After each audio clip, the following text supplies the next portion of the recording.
प्रेम से बोलिए श्री सूर्य नारायण भगवान की जय।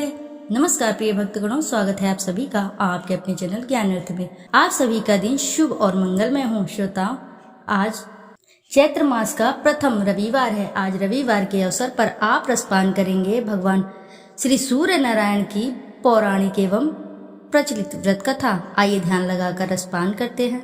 द्वापर युग की बात है। भगवान श्री कृष्ण एक बार अपनी बुआ कुंती के आश्रम काम्य वन में पहुँचे। उस समय पांडव लोग वनवास कर रहे थे। भगवान श्री कृष्ण ने कहा, बुआ जी, मैं तुम्हें वनवासी वेश में देखकर दुखी हो जाता हूँ। मुझे सदैव इस बात की चिंता लगी रहती है कि पता नहीं अब दुष्ट दुर्योधन का प्रहार तुम्हारे ऊपर हो जाए।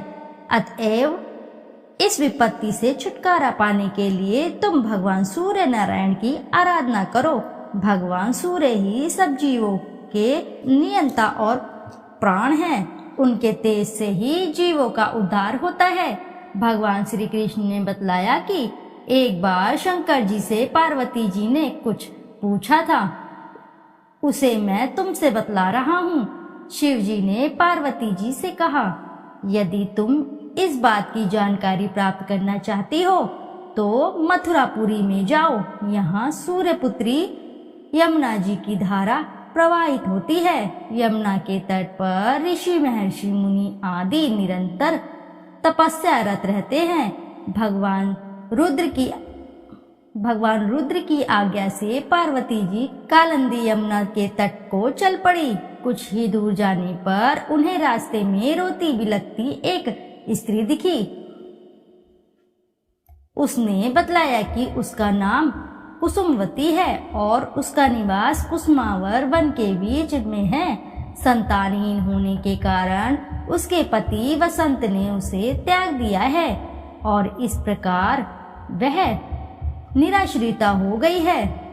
पार्वती जी उस स्त्री को साथ ले आगे चली कि उन्हें रोती हुई एक दूसरी स्त्री मिली। उसने बतलाया कि मेरा नाम गंगा है। मेरे पति महाराज शांतनु ने पुत्रों के जीवित न रहने के कारण मुझे अपमानित किया, जिससे मैं दुखी होकर घर चली आई हूँ। इसी प्रकार थोड़ी दूर जाने पर मधुवन में माधवी नाम की एक स्त्री और मिली, जो पति के वैभव का नाश होने के कारण घर से निकाल दी गई। इसके अनंतर आगे जाने पर कुमुद वन में कुमुदा नाम की स्त्री से भेंट हुई, जिसके पति को राजा ने बंदी बना लिया था और वह व्याकुल होकर विलाप कर रही थी। उन सभी स्त्रियों को साथ लेकर पार्वती जी यमुना तट पर जा पहुंची। उस तट पर पूजन उत्सव देखकर पार्वती जी ने ऋषि पत्नियों से पूछा कि यह किस देव की आराधना हो रही है, इस पूजन का विधान फल क्या है। उनकी बात सुनकर एक ऋषि पत्नी ने कहा, यह जगत पिता सूर्य नारायण का व्रत है और सभी मनोरथ को पूर्ण करने वाला है। इस व्रत को करके प्रत्येक नर नारियों ने अभीष्ट सिद्धि प्राप्त की है। तुम्हें भी यदि कोई वांछा हो तो इस व्रत को करके प्राप्त करो। ऋषि पत्नियों से ऐसी बात सुनकर पार्वती जी अत्यंत प्रसन्न हुई और उस व्रत के विधान तथा फल को जानकर शिव जी के पास लौट आई। पार्वती जी ने इस व्रत को करके विघ्ननाशक गणेश जी जैसा पुत्र को प्राप्त किया। इति शुभम। जोर से बोलिए प्रिय भक्तगणों, जय सूर्य नारायण भगवान की। प्राचीन काल में एक बुढ़िया रहती थी। वह नियमित रूप से रविवार का व्रत करती। रविवार के दिन सूर्योदय से पहले उठकर बुढ़िया स्नान आदि से निवृत्त होकर आंगन को गोबर से लीप कर स्वच्छ करती। उसके बाद सूर्य भगवान की पूजा करते हुए रविवार की व्रत कथा सुनकर भगवान सूर्य को भोग लगाकर दिन में एक समय भोजन करती। सूर्य भगवान की अनुकंपा से बुढ़िया को किसी प्रकार की चिंता व कष्ट नहीं था। धीरे धीरे उसका घर धन धान्य से भरता रहा। उस बुढ़िया को सुखी देखते हुए उसकी पड़ोसन उससे बुरी तरह जलने लगी। बुढ़िया ने कोई गाय नहीं पाल रखी थी, अतः वह अपनी पड़ोसन के आंगन में बंधी गाय का गोबर लेकर आती।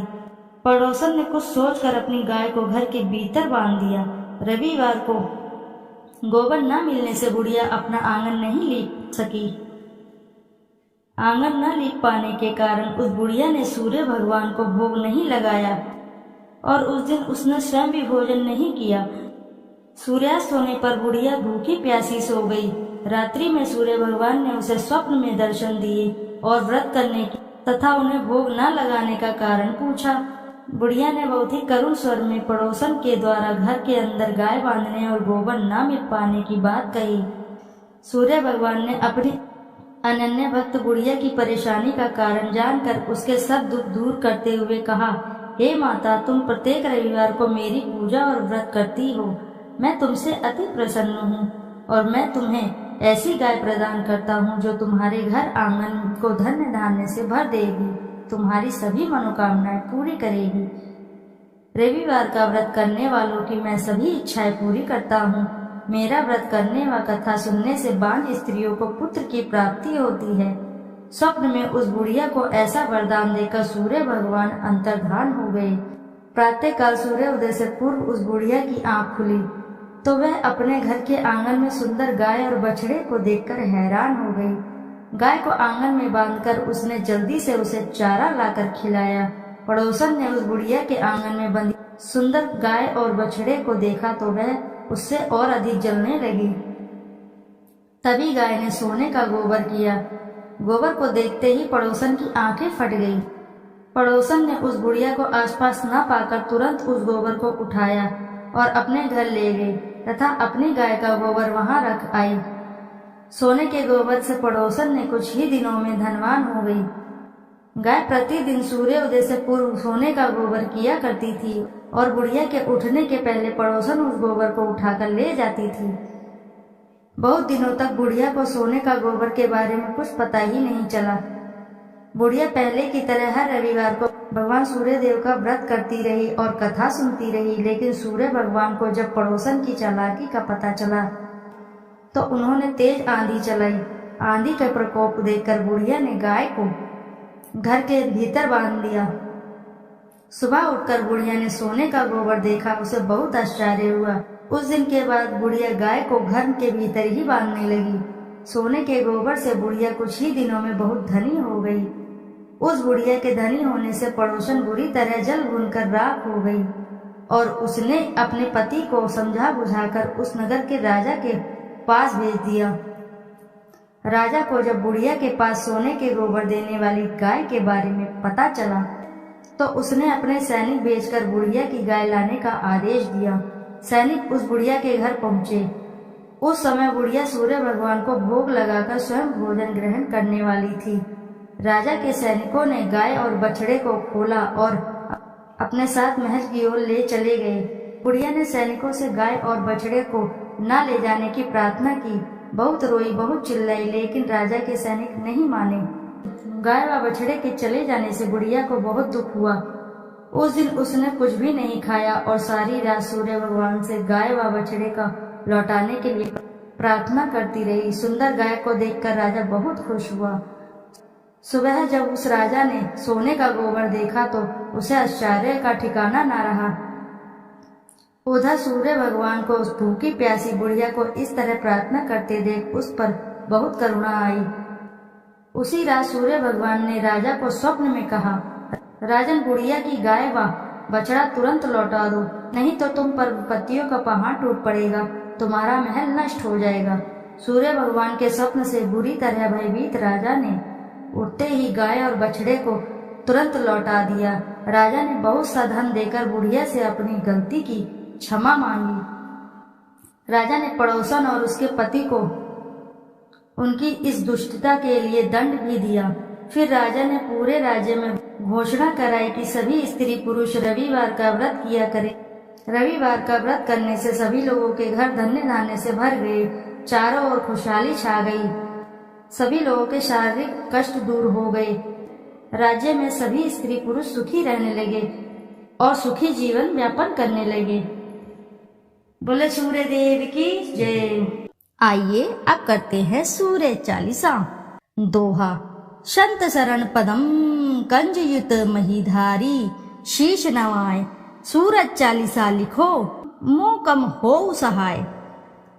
जयति जयति सूर्य भवाना, तब महिमा श्रुति वेद बखाना। सब सुख खानी भक्ति तब स्वामी, प्रणतारती उर अंतरयामी। अद्भुत ज्योति कला छवि भारी, तीन लोक से शोभा न्यारी। युग सहस्त्र योजन परवासा, अतुल तेज बल अतुल प्रकाशा। कुंडल ललित हार गल राजे, शोभा निरखी मदन मन लाजे। श्वेत पदम अरु चक्रही धारे, सकल जीव को तुम रखवारे। उदय भय त्रिभुवन तम भागे, तजी निद्रा सब जीव ही जागे। नित्य कर्म सब लोगन करी, निज निज धर्म कर्म अनुसर ही।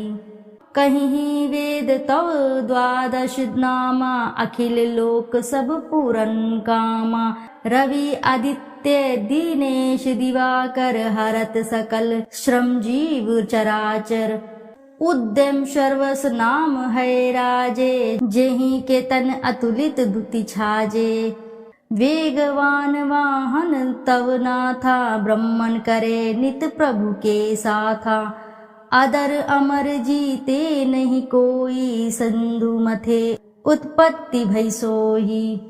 तब सुत कर्म महाबलवाना, समर जितेउ अगणित भटनाना। ते ही सम नहीं जग में को दानी, जासो कीर्ति सब जगत बखानी। कश्यप पुत्र गरुण के भाई, अरुण नाम साथी कहाई। समय पाई जब राहु ग्रासे, त्रिभुवन में तब तम अति भासे। ग्रहण पर्व पंडित सब कहीं, मोक्ष हेतु सादर नर करहीं। स्नान दान अरु व्रत अचारा, करहिं यत्न जेहि हो उदारा।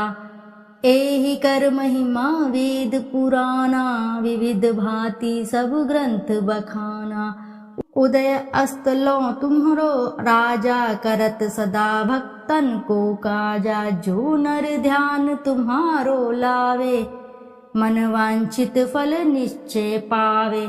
धनी धनी महिमा तुमरो नाथा, नमत जीव सब धरी महिमा था। पढ़े सुने जो सूर्य चालीसा, वाको होत सकल अग खीसा। खग मृग जीव जंतु नर नागा, मेघ झरत कुसुमित वन बागा।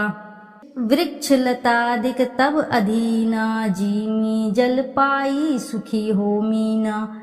कुष्ठ ग्रस्त रह जो नर कोई, ध्यान धरे ताकर दुख खोई।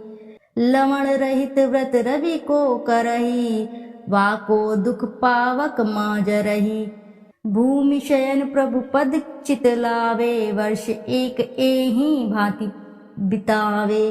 पाठ करे नित सूर्य पुराना, करी पूजा धरे उर ध्याना। व्रत पूरा करी होम करावे, दान देई अरुण विप्र जिमावे।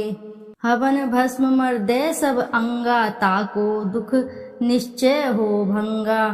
मधु अमीश रवि दिन कर पाना, रोगी सात जन्म परमाना। जन्म जन्म महा धन दुख पावे, रौख नरक अंत में आवे। तैल मास मधु नारी जो त्यागहीं, वाको दुख व्याधि सब भागहीं। पाठ करे गृह पीड़ा नाशे, मोक्ष ज्ञान बहुविधि उद्भासे। पूजन वंद्य करे जो कोई, पुत्रवती निश्चय सो होई। नेत्रहीन जो प्रभु चित लावहीं, दिव्य दृष्टि निश्चय सो पावहीं। विद्या धन बल जो नर चहहीं, सो सब भांति सकल सुख लयहीं। जो ये चरित सूर्य को गावे, अंत समय तब धाम सिधावे। श्रद्धा भक्ति धारी ही ये, पाठ करे मन लाए। सुख संपत्ति बहु भोग करी, सो तब धाम सिधाए। संत शरण को तनय हूँ, शिवदत्त मिश्र सुनाम। देवरिया मंडल बसू धाम मझौली ग्राम, सूर्य चालीसा रचेऊ तुम्हारो है आधार, भाद्र मास की पूर्णिमा करहूं कृपा दतार। प्रिय भक्तगणों, प्रेम से बोलिए जय सूर्य नारायण की। श्रोताओं, यदि आपको कथा अच्छी लगी है तो वीडियो जरूर लाइक करें, साथ ही चैनल को सब्सक्राइब करें और एक बार अपनी सच्ची श्रद्धा के साथ कमेंट बॉक्स में जरूर लिखें जय सूर्य भगवान की। फिर मिलते हैं आपसे ऐसी किसी नई कथा कहानी में। जब तक के लिए नमस्कार श्रोताओं।